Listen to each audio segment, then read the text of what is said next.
Good morning.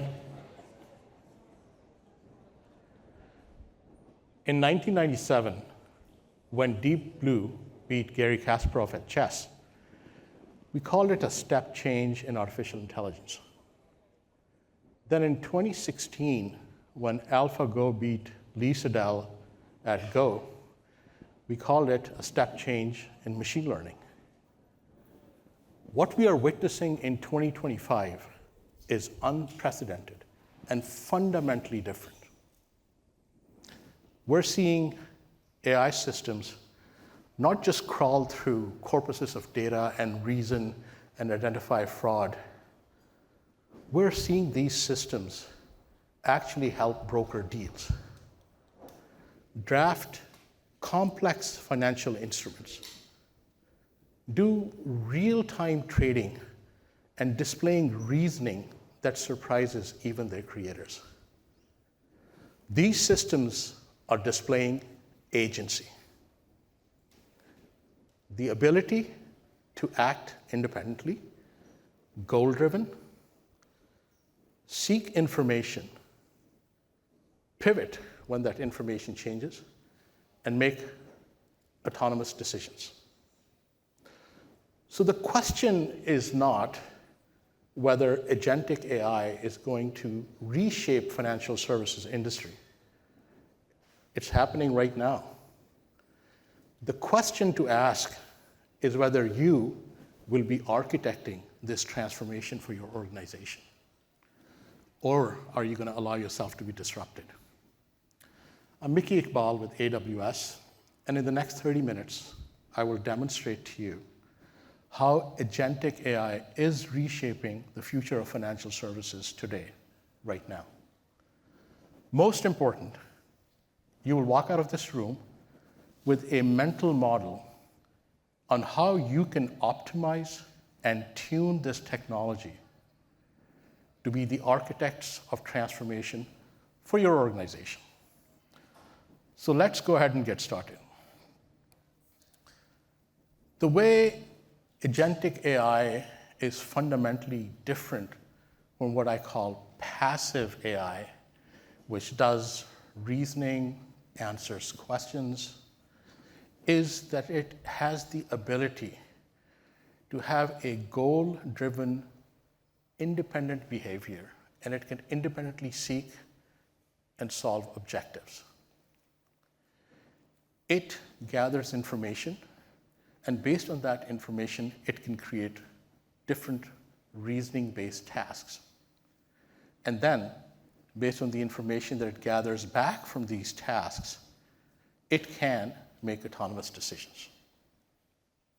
So the secret sauce is in agentic AI's ability to formulate plans, take these plans and divide them into various tasks that need to be accomplished, identify the set of tools that these tasks would be accomplished by, run those tasks, gather more information, do more reasoning if necessary, and then make a decision autonomously and with minimal human intervention. So enough of the talk. Let's see how all of this works. So we're going to go through a demo of agentic loan underwriting. So this is a process which I'm sure many of you are very, very familiar with. So before we go into the demo, let's talk a little bit about what it takes to do this manually. So imagine you have a loan application that comes in, you assign it to a supervisor who would look at that loan application, and they would have to accomplish multiple tasks. For example, they would have to verify the income of the person who's applying for that loan. They would also have to verify what kind of expenses that person already has, whether they can qualify for this loan or not. They'd have to look at policy and regulation and many other things, and they also would need to have a credit check done. Now, all of these activities are tasks that require seeking information, gathering information, verifying that information, making sure that it adheres to policies and standards of the organization, and then reasoning through it to make a decision. The decision could be to either approve or reject a loan, or to ask for more information. So what we're going to see next is the same process now being done through Agentic AI. It's a short demo, and I'll pause a couple of times in the middle just to kind of provide some explanations. So we launch an automated demo, and this is going to mimic the process that I just talked about. If you could pause, please. So in this particular case, we have a supervisor agent, which supervises 3 different agents, and I'll talk a little bit about those. But the task in hand is they've been given a loan application. They've been asked to make a determination of whether this loan should be granted or not. Go ahead, please. So once the supervisor agent starts looking at the application, they look at the various documents that have come with the application. And it reasons and figures out that there are 3 discrete tasks that need to be performed. Stop, please. Pause, please. In this particular case, they have to verify the income. So there's a lot of income-related documentation that's been gathered. They have to also verify the expenses. So there's a lot of expense-related documentation that's been gathered. And then they have to also run some credit checks. Let's go ahead, please. So the way it works is the supervisor agent then gives these tasks out to 3 sub-agents: the investment agent, the expense agent, and the credit agent. Each one of these agents would then go work in parallel on a different set of tasks to try to get to the goal that's been assigned to them. Verify income, verify expense, and get the credit reports. Pause, please.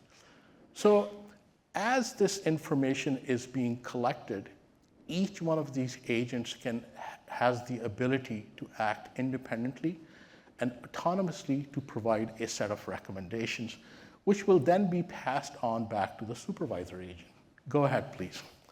And as this processing is going on, you have to consider that the supervisor agent is now getting additional context from all of these agents. Let's stop, please. So at this point in time, what you will see is that there's a different set of recommendations, you can go ahead, that have been provided by these different agents. And these are now being considered by the, pause please, by the supervisor agent. And one of the things that scrolled very fast that was identified was that the loan application had an income of about $120,000. But as the income verification agent gathered the bank documents or the pay slips, it verified that that did not match what was being deposited into the bank on a monthly basis. So there was a discrepancy between the amount that was shown in the loan application and the amount that the bank was actually getting from the employer of that person. So this basically flagged it, and the supervisor agent decided that there's additional information that's required. And at this point in time, you can go ahead, please. You can get a human into the loop, which is extremely important in these cases, and you can get additional information.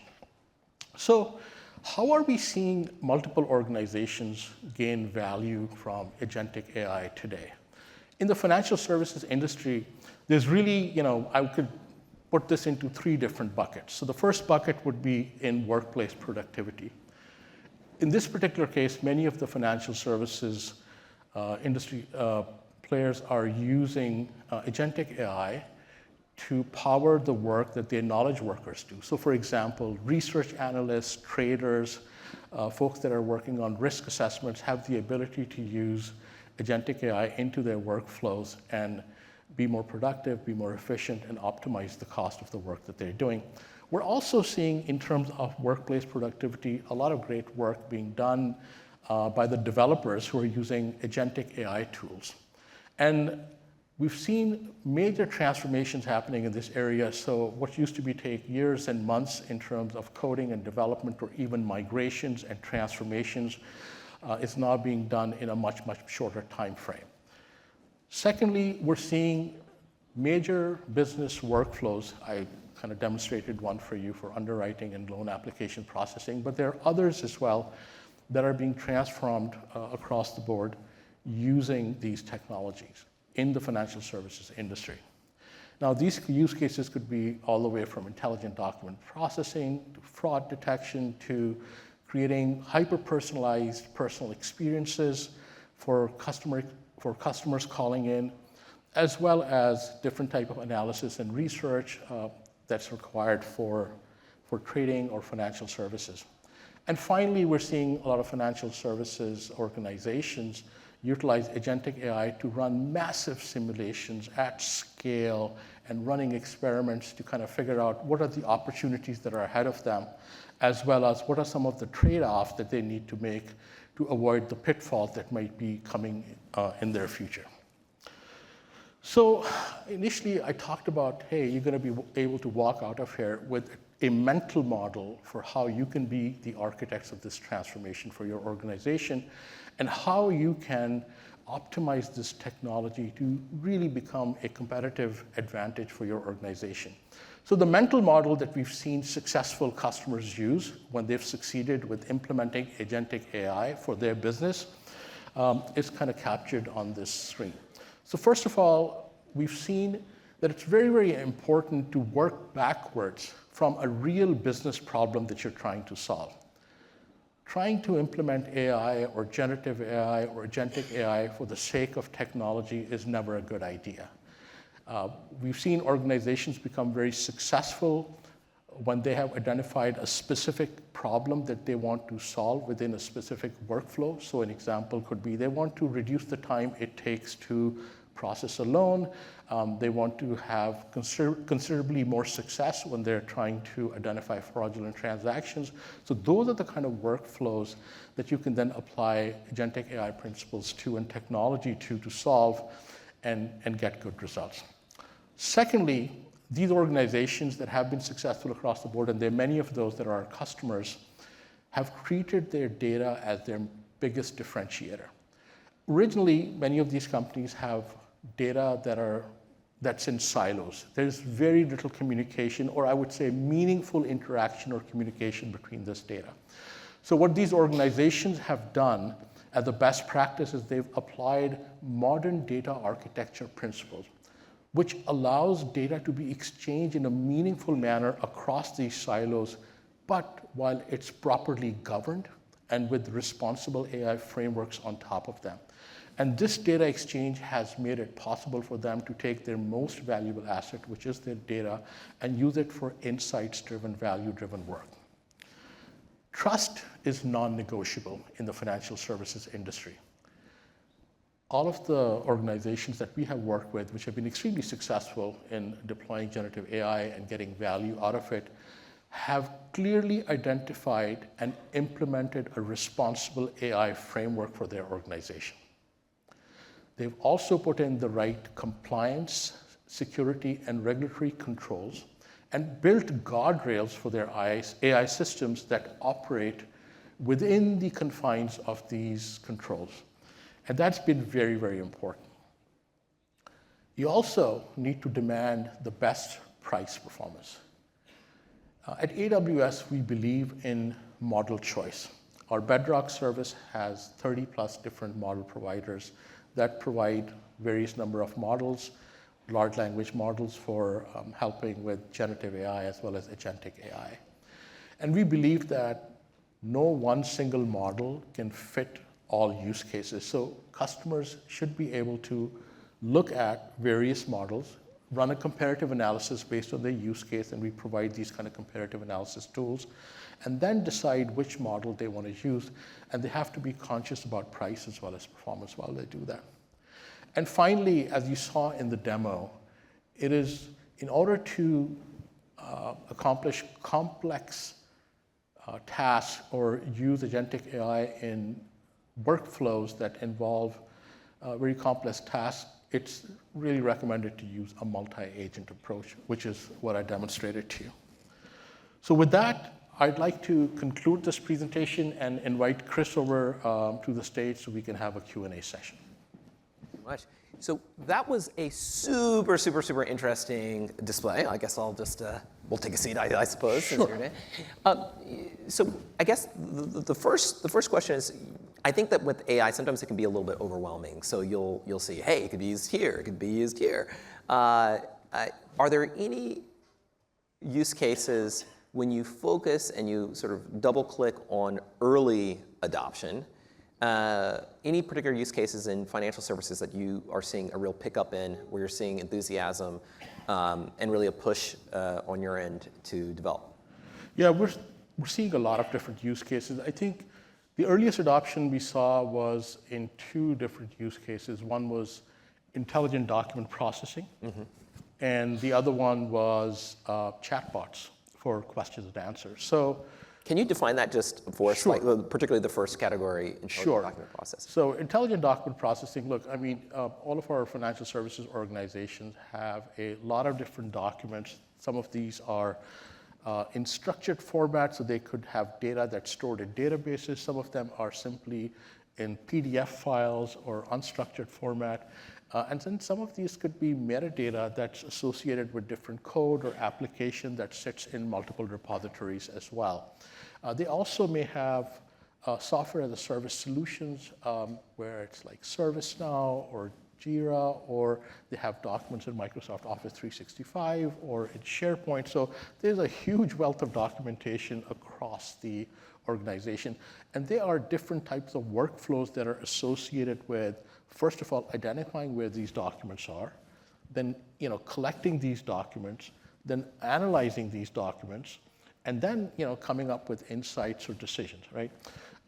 So what we have seen is a lot of financial services organizations are trying to do this with generative AI. And we recently announced our Amazon Quick Suite, which provides all of this, a virtual team member that actually goes out and indexes all of these different document sources within your organization. In addition to that, it also provides intelligent research based on all the documents that have been gathered. And then it also provides visual insights, graphically or otherwise about this. And so we see this particular use case being deployed in the financial services industry. What I mean by chatbots, it's simply a question and answer type of service. So again, based on all of these different documents, an analyst or a researcher within the financial services organization can chat with an intelligent agent and ask different types of questions, about organizational policies, about compliance, or about previous research that's been done in that area. Similarly, what we're seeing also is a use case around improving customer experience, and this is where you may have customers calling in for different types of services, and rather than just simply responding to these by a person, there's chatbots that can actually interact with them and provide this information. So an example I would give, one of our customers is the rocket companies, and rocket companies, they own a lot of different firms like Rocket Mortgage, Redfin, and several others as well. And they're using the AI Agentic technology and generative AI from AWS in developing chatbots. And what they have experienced, and their CTO was on stage at our reInvent conference talking about this.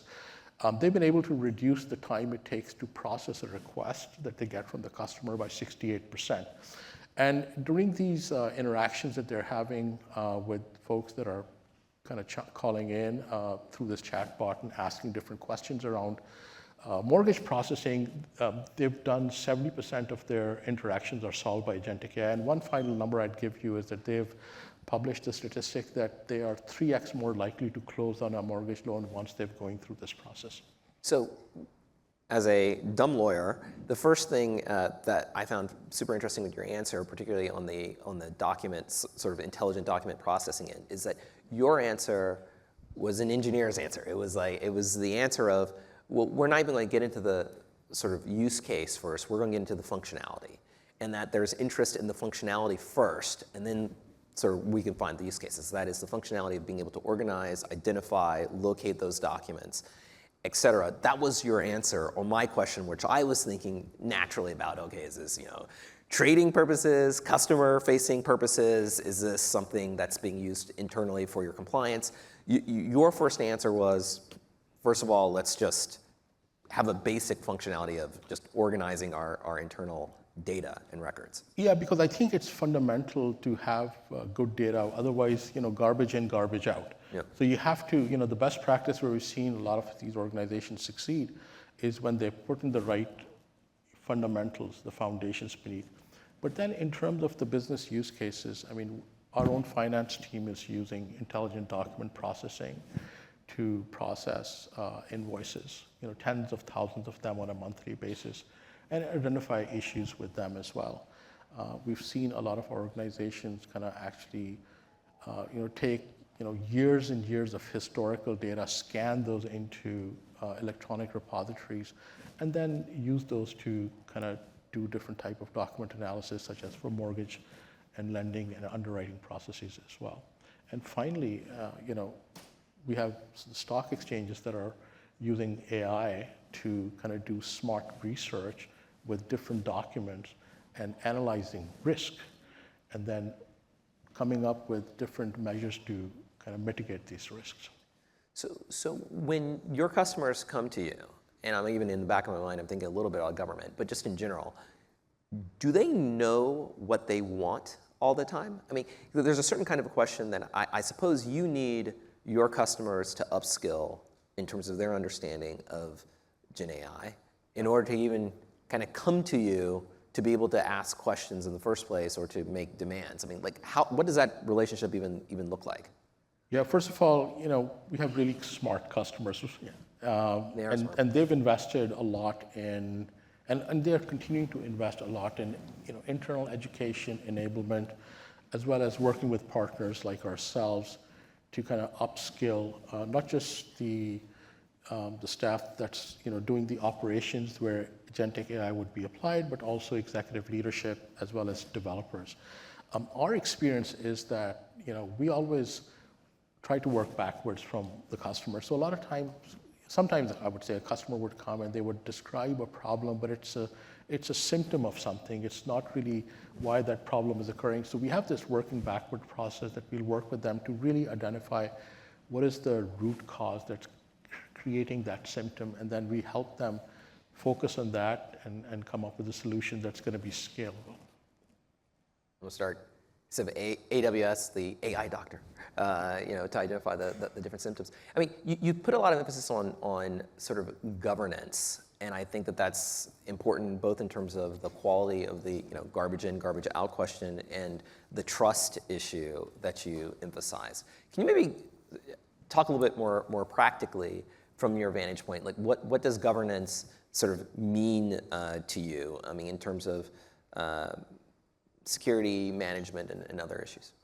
Yeah, I mean, governance is to us, it's of primary importance. Security, we call it our job zero at AWS. So everything starts with security. So when we talk about governance from a security perspective, you got to have multi-layer security. So it's fine-grained security all the way from identity to perimeter. In terms of governance, it's really about identifying, who owns the data, what are the policies of that data in terms of who it can be shared with, what kind of access can they have, over what time can they have that access, and then really being able to ensure that you have a set of policies and a framework that you've developed that allows you to work with that data, right? So we've actually published a AWS framework for responsible AI. Many organizations that we work with have their own versions of the framework as well. And to us, it's having the right guardrails, because you've probably heard and seen a lot that LLMs can create hallucination. They can generate bad information. It may not be factual. And there's also the concept of bias and toxicity and precision and accuracy that really needs to be addressed when you're working with any kind of an AI application. So for us, governance also means having the right guardrails in place so that you can avoid all of these problems or minimize them. And so we've built technology that allows us to do automated reasoning checks as well as implement governance in a managed service environment with our Bedrock service using guardrails that have different dials and knobs for you. So you can tweak these dials and knobs based on your organization's responsible AI framework to get the right kind of results. So all of these things together kind of help provide the governance structure. And of course, the last thing I would say is you got to have the right top-down stakeholder alignment and management sponsorship as well to make sure that this governance really works. So generative AI is always developing. I'm sure, every single year we've for like, I think this is the third year where we've had a demo and I'm like, wow, that's pretty neat. And more often than not, what's being shown didn't exist a couple of months earlier. And when you were in our earlier panels, we were talking about the velocity of innovation.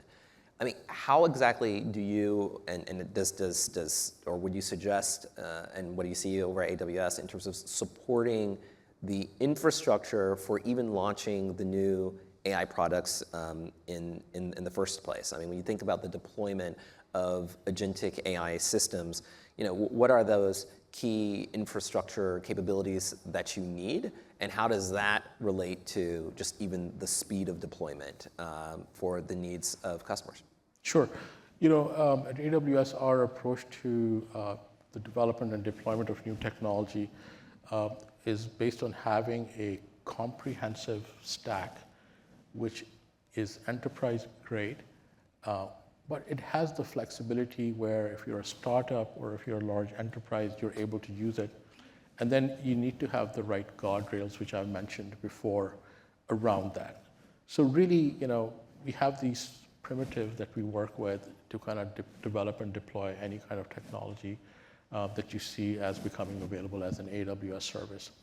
So as an example, when we work with deploying or working with generative AI or large language model, our Bedrock service includes 30 plus different model providers. There are model providers ranging from Amazon itself to Anthropic, Cohere, Meta, OpenAI now, as well as many others as well. So the idea is to ensure that this development and deployment provides the customers with choice as well as flexibility. We also are very much deploying systems that use open source as well. So our customers can bring in their own custom large language models and deploy it within this framework as well.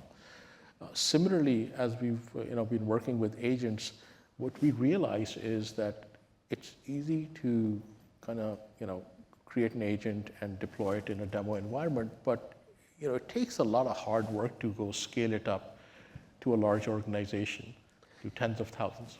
Well, I want to go there maybe for our last question. So we had a conversation with Karen Kimbrough, who's the chief economist for LinkedIn, talking about sort of the changes in the labor market, the needs of sort of new workers either looking for jobs, and the rise of sort of a skilling when it comes to almost any kind of financial services job, particularly in AI. We'll have soon Adrienne Harris from the Department of Financial Services over in New York, who has dramatically increased the size of her workforce and the fingerprint for AI. What do you see as the techniques, the strategies that the successful integrators of AI, what are they doing? How are they taking the digital transformation process? Does it even look different from sort of earlier phases of digital transformation? Is there something new there? Sure. Since we got about a minute left, I'll try to 15 do seconds. A quick answer. So we're working with different customers at 3 different levels, right? In terms of education, enablement, and making sure that they can keep up with all the new advancements. So one is at the executive leadership level. So if you do an internet search on agentic AI for leaders, a guidebook for executives, you'll find that publication from AWS, and that's specifically tailored towards those leaders. We've got specific specialized skill-based education that we're providing in terms of AWS certifications. And then finally, the new approach we've taken is we've gamified this learning. So you can actually go and search and look for, generative AI practitioner which is based on a game that AWS has created so that we can gamify that learning and make it very, very easy for the broad audience to get really familiar with generative AI and agentic. So by the way, huge proponent. People talk about gamification. I mean, gamification is probably one of the fastest ways to onboard people into new technologies. It's great for customer and consumer protection. Big fan of that. But thank you so very much. Our time is up, but just seeing how agentic AI is being deployed in financial services, you're at the cutting edge. So thank you so very much for your time. Thank you, Chris. Yeah, thank you. Yeah, really.